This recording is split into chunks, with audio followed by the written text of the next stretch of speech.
یہ بہن نے پوچھا کہ حیض کے دوران کیا اذان کا جواب اور اس کے اذان کے بعد کی دعا پڑھ سکتے ہیں؟ تو جی بالکل پڑھ سکتے ہیں۔ یہ یاد رکھیں کہ حائضہ ہوں یا نفسا ہوں، یعنی جو بچے کی پیدائش کے بعد ناپاکی کے ایام میں ہوتی ہیں، یہ قرآن کو قرآن کی نیت سے نہیں پڑھ سکتی ہیں۔ لہذا قرآن کو اگر دعا کی نیت سے پڑھا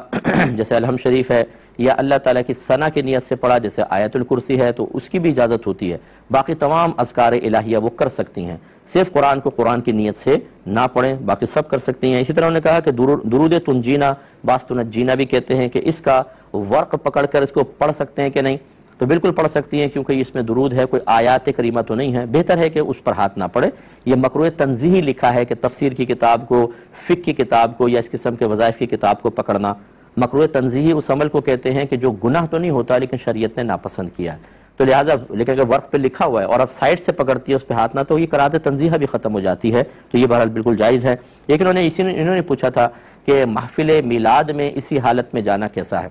تو بالکل بہن آپ شرکت کر سکتی ہیں۔ نبی کریم صلی اللہ علیہ وسلم نے خود عید کی نماز کے بعد آپ واضح و نصیحت فرماتے تھے، تو آپ نے عورتوں کو حکم دیا کہ وہاں حاضر ہوں۔ بعض نے کہا یا رسول اللہ ہم پاک نہیں ہیں، حائضہ ہیں۔ سرکار نے ارشاد فرمایا آپ آئیں، نماز نہ پڑھیں لیکن ساتھ میں بیٹھ کر ہمارا بیان سنیں۔ تو بتائیے کہ پھر یہ اتنی بڑی جو محفل کی خود میرے آقا تشریف فرما ہو، تو پھر بالکل اس میلاد مصطفیٰ میں بھی آپ جا سکتی ہیں، لیکن مسجد کے اندر نہیں جائیں گی، گھر وغیرہ میں جا سکتی ہیں، مسجد میں جانا منع ہوتا ہے۔ اور بہن نے پوچھا کہ بھائی کے پیچھے جماعت سے نماز ادا کر سکتی ہوں؟ جی بالکل، لیکن ساتھ نہیں کھڑی ہوں گی۔ اب بھائی اگلی صف میں اور آپ پچھلے صف میں کھڑے ہوں تو بالکل آپ نماز ادا کر سکتی ہیں۔ اب اپنے نابالغ کو سونے کا زیور پہنانا کیسا ہے؟ دیکھیں یہ تو مسلمہ ایک قاعدہ ضابطہ ہے کہ جب تک بچہ بالغ نہیں ہوتا وہ شرعی احکام کا مکلف نہیں ہوتا، یعنی اس پہ پورا کرنا لازم نہیں ہوتا، اور اگر اس میں وہ کوتاہی کر بھی دیتا ہے تو اس کے نام اعمال میں گناہ نہیں لکھا جائے گا۔ لہٰذا اگر بچہ خود سونا اٹھا کے پہن لے تو وہ گناہ گار نہیں ہے۔ لڑکا اگر پہن لیتا ہے، بچہ پہن لیتا ہے تو گناہ گار نہیں ہوگا، کیونکہ ابھی مکلف نہیں ہے۔ لیکن اگر اس کے گھر والے اسے قصداً پہناتے ہیں تو یہ تو لڑکے کو یعنی مرد کو سونا پہنانا گناہ ہوتا ہے، تو وہ تو مکلف تھے، اس لیے بچہ گناہ گار نہیں ہوگا۔ اگر بڑوں نے پہنایا ہے تو بڑے گناہ گار ہوں گے۔ اب یہاں تو بچے کا مسئلہ ہے، ہمارے یہاں تو شادی بیاہ کی رسومات میں سونے کی انگوٹھی پہنائی جاتی ہے، اور پہنانے والی بھی بعض اوقات نامحرم عورتیں ہوتی ہیں، تو یہ بالکل غلط ہے۔ اس رسم کو ختم ہونا چاہیے۔ لڑکے کو اگر انگوٹھی پہنائیں تو چاندی کی پہنانی چاہیے، اور اس میں نگ لگا ہونا شرط ہے، ایک انگوٹھی ہو اور 4.5 ماشا سے کم وزن کی ہو۔ نگ چاہے کتنی وزن کا ہو لیکن انگوٹھی کا حلقہ جو ہے وہ 4.5 ماشا سے کم وزن کا ہونا چاہیے، یہ حدیث میں تلقین ہے۔ ہمارے ہاں بس یہ لین دین کے اندر بعض اوقات ناجائز رسومات اختیار کی جاتی ہیں، اور ہماری خواتین سننے کے لیے تیار نہیں ہیں۔ یہ کہتی ہیں یہ مولوی ہر چیز میں پابندی کرتے ہیں، ہم تو سب کریں گے، پھر آپ آخرت میں جواب دیں گے۔ کیا کھانے کے فوراً بعد واک کرنا سنت کریمہ ہے؟ تو یہ ایسی کوئی سنت ثابت نہیں ہے کہ نبی کریم صلی اللہ علیہ وسلم نے کھانا کھا کے واک فرمائی، اور صحیح بات یہ ہے کہ انہیں واک کی حاجت نہیں تھی اس کھانے کو ہضم کرنے کے لیے، کیونکہ کھانا ہی اتنا قلیل سرکار تناول فرماتے تھے کہ وہ تو بیٹھے بیٹھے ہی ہضم ہو جاتا تھا، اس کے لیے کیا واک کریں گے میرے آقا صلی اللہ علیہ وسلم۔ اور ویسے میرے آقا صلی اللہ علیہ وسلم اکثر پیدل سفر فرماتے تھے، جیسے دور نہیں جانا تو علاقے میں پیدل ہی آپ چلتے تھے۔ تو ویسے بھی میڈیکلی پوائنٹ آف ویو سے اگر آپ دیکھیں تو ڈاکٹرز کھانے کے فوراً بعد واک کرنے کو منع کرتے ہیں، اور اکثر میرے آقا صلی اللہ علیہ وسلم کے اعمال و افعال اور آپ کی سنن کا اگر تجزیہ کیا جائے، اسے موجودہ جو میڈیکلی ریسرچ ہیں ان پہ پرکھا جائے، تو آپ یہ دیکھیں گے کہ میرے آقا صلی اللہ علیہ وسلم پر کہ کسی بھی قول اور فعل پر، کسی بھی عمل پر کوئی تنقید نہیں کر سکتا، وہ عین طب کے مطابق ہیں۔ تو چنانچہ یہ ویسے بھی جب ڈاکٹرز منع کرتے ہیں کہ کھانے کے بعد واک کرنا منع ہے، تو اس کا مطلب یقین ہے کہ سنت سے بھی چیز ثابت نہیں ہوگی انشاءاللہ، کیونکہ نبی کریم صلی اللہ علیہ وسلم کا کوئی بھی عمل ایسا نہیں تھا جو میڈیکلی پوائنٹ آف ویو سے بھی ہمارے لیے نقصان کا باعث بنتا۔ ایک انہوں نے یاد رکھیں،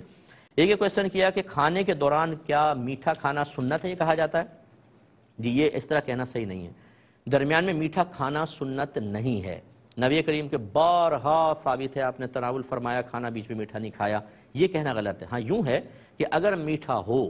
تو اس کے شروع اور آخر میں نمکین کھانا سنت ہے، یہ آپ کہہ سکتے ہیں۔ سرکار جب میٹھا تناول فرماتے اس کو درمیان میں رکھتے اور شروع اور آخر میں نمکین تناول فرماتے، یہ تو ہے۔ لیکن یہ کہنا میٹھا کھانا کھانے کے دوران میٹھا کھانا سنت ہے، اس کا مطلب تو یہ ہے کہ 6 لقمے کھائے، 12 لقمے کھانے تھے، 6 کھانے کے بعد کھیر کے 2 چمچے کھاؤ، پھر 6 لقمے کھاؤ تاکہ بیچ میں میٹھا کھانا سنت پورا ہو، ایسا نہیں ہے۔ ہاں اگر میٹھا موجود ہے تو درمیان میں کھا لیں، اول آخر جو ہے نمک اور مرچ والی کوئی چیز کھا لیں، یہ مستحب اور سنت کہلائے گا۔ ایک انہوں نے کہا تھا گھر بیچا تھا، والد صاحب کا انتقال ہو گیا تھا اور چھوٹے بھائی نے قبضہ کر لیا مال پر، سب کو حصہ نہیں دیا، اتنا مجھے بات بتائی گئی اور سمجھ میں بھی آئی، تو اس کا کیا حکم شرع ہوگا؟ دیکھیں مسئلہ یہ ہے کہ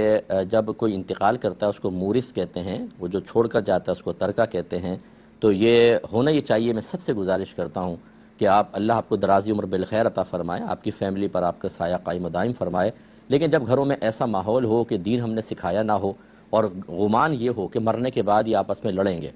اور آپ کو اگر امید نہ ہو، آپ کہ نہیں ہماری اولاد نہیں لڑے گی، میں آپ سے گزارش کروں گا ایک دفعہ گمان کرنے لڑے گی۔ دولت اتنی گندی شے ہے، بچے آپس میں بعض اوقات نہیں لڑنا چاہتے، جیسے بیٹا ہے تو اس کی بیوی اس کو فورس کرے گی کہ یہ کرو اور وہ کرو، پھر دوسرے کی بیوی، تیسرے کی بیوی، آؤٹ سائڈرز جو ہیں وہ سب، پھر جو ہم نے انتشار دیکھا ہے، بعض کہتے ہیں نا یہ 2 شادیاں کریں 3 شادیاں کریں، ان کو ذرا ان کے حشر کیا ہوتے ہیں آپ دیکھیں تو صحیح، کہ جب وہ فوت ہوتے ہیں ان کی پراپرٹی پہ ایک بیوی دوسری بیوی لڑ رہی ہوتی ہے، اولادیں لڑ رہی ہوتی ہیں اور گریبان پکڑا ہوتا ہے۔ تو یا تو اچھا ماحول بنائیں، سب کو اللہ کی رضا پہ راضی رکھیں، اور یا پھر یہ کریں جو میں کہنا چاہتا ہوں کہ آپ اس پر ایک فتویٰ لے لیں۔ مثلا آپ فوت ہو گئے سمجھ لیں، تو یہ آپ یوں لکھیں کہ زید فوت ہو گیا اور اس کے یہ وارث ہیں، زید کے والدین ہیں، زید کے بھائی بہن ہیں، اس کی ایک بیوی ہے، 4 بیٹے ہیں، 3 بیٹیاں ہیں، بس یہ کم از کم ان کے لکھ کر اب زید کا ترکہ تقسیم کرنا کس کو کتنا ملے گا، یہ آپ کر کے رکھ لیں، فتویٰ لے کے رکھ لیں اپنے پاس۔ اب آپ کا اچانک انتقال ہوتا بھی ہے، گھر والوں کو پہلے بتا دیں کہ اس کے مطابق تقسیم ہوگی، پھر آپ کو ہو جائے۔ اچھا فرض کر لیں کہ آپ فوت نہیں ہوئے، آپ کے سامنے کوئی اولاد فوت ہو گئی، تو جس کے مال تقسیم ہوتا ہے جیسے میں نے بتایا اس کو مورث کہتے ہیں، مورث کے سامنے ہی کسی وارث کا انتقال ہو جائے تو وہ محروم رہتا ہے، نہ اسے اب ملے گا نہ اس کی اولاد کو ملے، اسے تو آپ باہر نکال دیں۔ تو پھر دوبارہ ایک اور فتویٰ لے لیں کہ زید کے یہ بچے تھے لیکن زندگی میں ایک کا انتقال ہو گیا، اب باقی کو کتنا ملے گا اس پہ لے کے رکھ لیں اور وہ دے دیں، انشاءاللہ عز و جل بہت فائدہ ہوگا۔ اب اگر کوئی نہ مانے اولاد تو پھر ٹھیک ہے، نہ مانے تو نہ مانے، لیکن بعض اوقات ایسا ہوتا ہے اولاد کو پتہ ہی نہیں کہ کیسے تقسیم کرنا ہے، خود والدین غلط تقسیم کر کے اپنے بڑوں کی قبضے کر کے بیٹھے ہوتے ہیں، تو اولاد کو تو آپ نے یہی سکھایا نا کہ ہم نے بہنوں کا مال دبایا ہوا ہے، تم بھی اسی سنت پر عمل کرنا، تو پھر بھائی بھی آگے نہیں کرتے ہیں۔ تو اس لیے پہلا کام تو یہ کر لیں، باقی جتنے اس طرح کے قابض حضرات ہیں، بھائی زندگی مختصر سی ہے، اب یہ موت کا جھٹکا آئے گا، آپ قبر کے اندر پہنچ جائیں گے، ذرا قبرستان جا کر دیکھیں، یہ 2 گز کا پلاٹ، 200 گز کا پلاٹ، 500 گز کا، 1000 گز کے پلاٹ،